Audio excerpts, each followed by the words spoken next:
ഇതല്ലാതെ തന്നെ ഈ എൻജിന് കുറച്ച് പ്രത്യേകതകളുണ്ട്.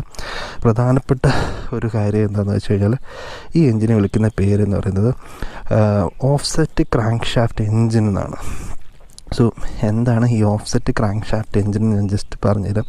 സോ നമ്മൾ നോർമൽ എൻജിൻ വെച്ച് നോക്കുമ്പം ഈ ഒരു മോട്ടോർ സൈക്കിളിൻ്റെ എൻജിൻ്റെ ക്രാങ്ക് ഷാഫ്റ്റ് പൊസിഷൻ ചെയ്തിരിക്കുന്നത് ജസ്റ്റ് ഒരു ഓഫ് സെറ്റായിട്ടായിരിക്കും എന്നുള്ളതാണ്. ജസ്റ്റ് ഇതാണ് നമ്മുടെ സിലിണ്ടർ വരുന്നത്, അതിൻ്റെ തൊട്ട് താഴെയായിട്ടായിരിക്കും നമ്മുടെ എന്താ പറയുക ക്രാങ്ക് ഷാഫ്റ്റ് ഉണ്ടാകുക. പക്ഷേ ഈ ഒരു വണ്ടിയിലേക്ക് വരുമ്പോൾ ഇതിൻ്റെ ക്രാങ്ക് ഷാഫ്റ്റിൻ്റെ പൊസിഷൻ എന്ന് പറയുന്നത് സ്ലൈറ്റ്ലി ഓഫ് സെറ്റഡ് ആയിട്ടായിരിക്കും എന്നുള്ളതാണ്. അപ്പോൾ ഇതിൻ്റെ പിന്നിലേക്ക് ഒരുപാട് എഞ്ചിനീയറിംഗ് പരിപാടിയൊക്കെ ഉണ്ടെങ്കിലും ഇതിൻ്റെ സിമ്പിൾ മെക്കാനിസം എന്താണെന്ന് ചോദിച്ചു കഴിഞ്ഞാൽ ഈ സിലിണ്ടർ വാളിൻ്റെ ഉള്ളിലെ ഫ്രിക്ഷൻ ഇത് കുറയ്ക്കുന്നു എന്നുള്ളതാണ്. പ്രത്യേകിച്ച് ഈ പവർ സ്ട്രോക്ക് വരുന്ന സമയത്ത് ഫ്രിക്ഷൻ്റെ പിസ്റ്റൻ്റെ വാളിൻ്റെ ഉള്ളിൽ പിസ്റ്റൺ മൂവ് ചെയ്യുന്ന സമയത്ത് ഒരു ഫ്രിക്ഷൻ ഉണ്ടാകുന്നുണ്ട്.